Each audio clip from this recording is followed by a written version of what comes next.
Hey everyone, Trina here, back with another mixed media tutorial. Today we're going to be working with some distress oxides and some stamps and our new Schmincke watercolors.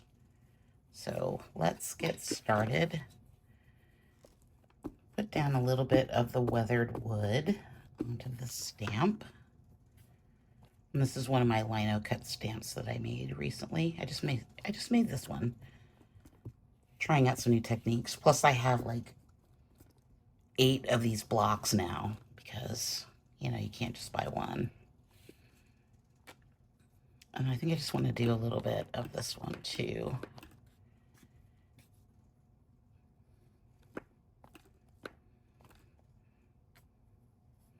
Maybe. Kind of like just that straight line. I'm going to see what happens when these get wet and how much they mix together. Okay. So I've mixed up a little bit of the sanguine color from the liquid earth and put in some of the chalk. That's how we're going to start. I want to see what happens when this gets wet. Like, how do these blend together? Do they blend together? Yeah, they're not really blending together. There's a little bit of it coming off, but I'm going to be okay with that, I think. And then I want to take, right off, I want to take the tree stencil and add some color through here. Just to see what that looks like. Ooh, that's fun.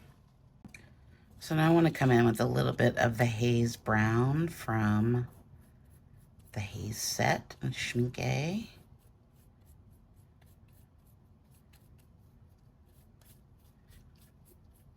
I like painting through these stencils. I don't know why. It just makes really cool textures. Oh, that's a big bubble. Okay, we're gonna let these dry and then we'll come back and continue on. Okay, I'm gonna come in with a little bit of the indigo. I'm gonna wash. I'm just gonna put this over this. I'm not getting a lot of lifting. I thought I would get more lifting from the stamp, but it doesn't seem to be doing anything. And now that I'm looking at it, I'm not really liking so much of that. But I think I'm gonna come in with a dark blue. Okay, I've mixed together the cherry pit black charcoal with the blue. I just want to cut this back a little bit so it's a bit more subtle. Yeah, I like that. It felt a little heavy-handed. You can still see it through there, but it's a little less dramatic. And we're just gonna come back in with a little darker shade of the indigo. I might need a fatter brush for that. No. Kind of want it to be more moody. Like a moody section. Don't like that. Okay. I'm just gonna come in and drag this Graphite tint. This is the cool gray through here to make some marks and up here at the top. Maybe to add a little bit more of a different blue coming down through here. I'm having fun playing with the Graphite tints and these colors. This is not doing what I wanted to do.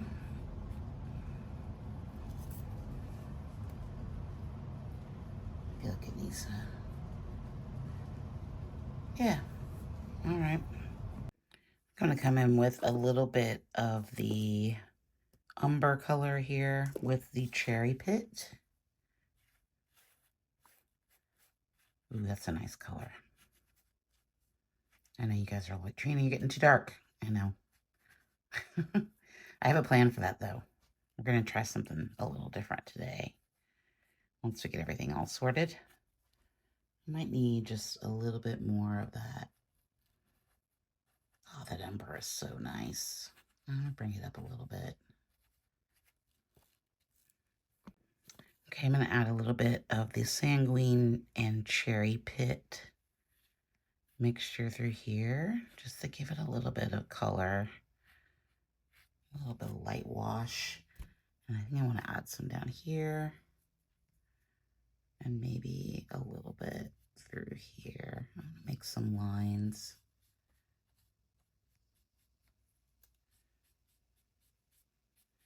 Already making lines. We'll add more lines. Sorry if I sound a little depleted today. It's so hot here today. We're in the 4th day of 99-degree heat indices, and it's, or 100-degree heat indices. It's just brutal. It drains you. But that just means we get to stay in and make art, which is even more better. With the skinny brayer, I'm going to roll out just a little bit of the weathered wood. So I kind of want to bring that shape down a little bit, just to kind of bring it, give it a little bit of cohesiveness. I can't say that word. And bring all of this down. Yeah, like that. Just a little bit, not a lot. I've got my Mungyo raw umber color here on the deli paper. I'm just going to make a mark through here.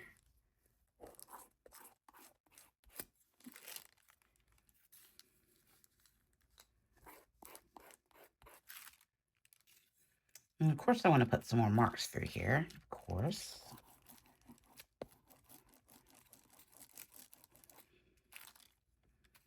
I had an idea to add white to this. I'm not sure. I'm still trying to decide what I'm going to do.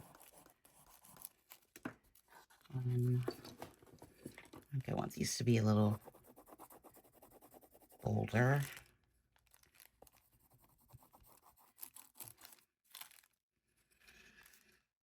Okay, this one's looking a lot better. I think I want to bring it,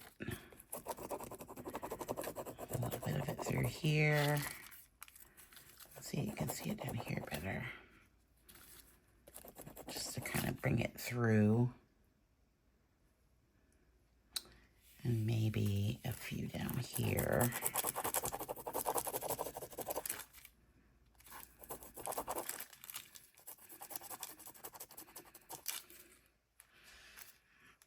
Just to add some light spaces. Okay, I've got a little bit of my Schmincke Payne's Gray. I don't have a tube of it. I just have this pan. I just kind of want to bring, I feel like it just needs to be a little darker through here. And I'm going to cover up that white that I just put down because, you know, why not? It's kind of making it a it's kind of blending together. Interesting.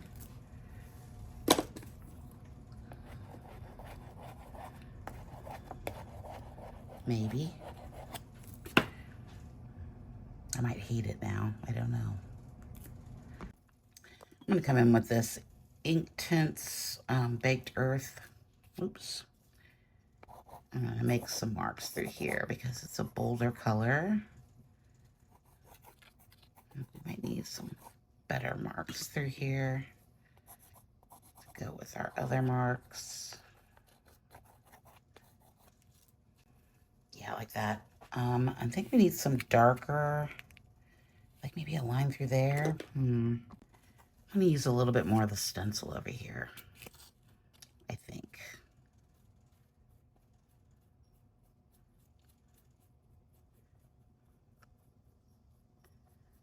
I'm thinking it needs some darkness down here in the corner. Oh, I like that. That actually is really kind of cool. Let's add a few more. And let's bring it up through here just a little bit.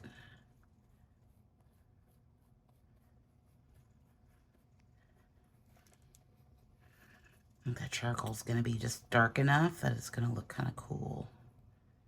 Oh, I guess I shouldn't go all the way over. Oh, I kind of like that. And I kind of like these little miscellaneous marks it made. Okay, I rolled out some white on Skinny Brayer.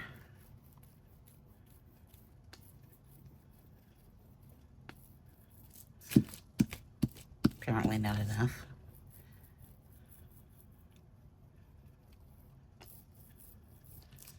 I really wanted to lighten up that area a little bit.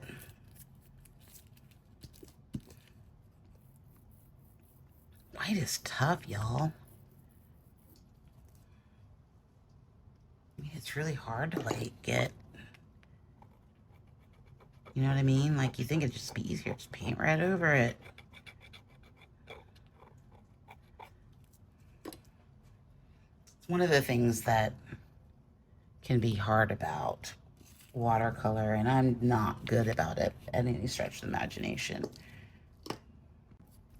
is I'm just not good about preserving white areas. Oh, there we go. I added a bit more paint.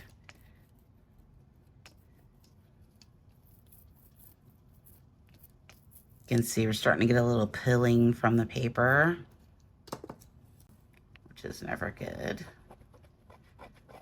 Trying to keep that line. I'm going to drag this through this paint a little bit so we can kind of bring some of that back. Just a little bit. I think I'm okay with that. Actually, I don't like that it goes all the way over. Kind of want it to come down, maybe. There we go. A little bit more interesting. Okay. I feel like a bold move. This is the Poppy Red from Inktense. I'm going to put a line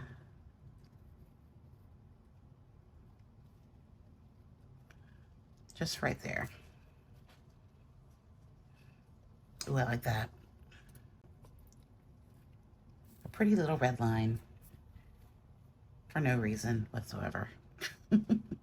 Okay, so we need to add one more little bit of that red. We can't just have one little red line. I'm just going to add some pops of red through here and some spots to kind of bring you around. Not a lot, just a little. Okay, here it is with the mat. I like it. The sky is probably that part up there is probably my least favorite. Although I do kind of like the lines and everything in there. I love the red pops. That was fun. I like the rocks or these tree shapes, sort of rock shapes on top.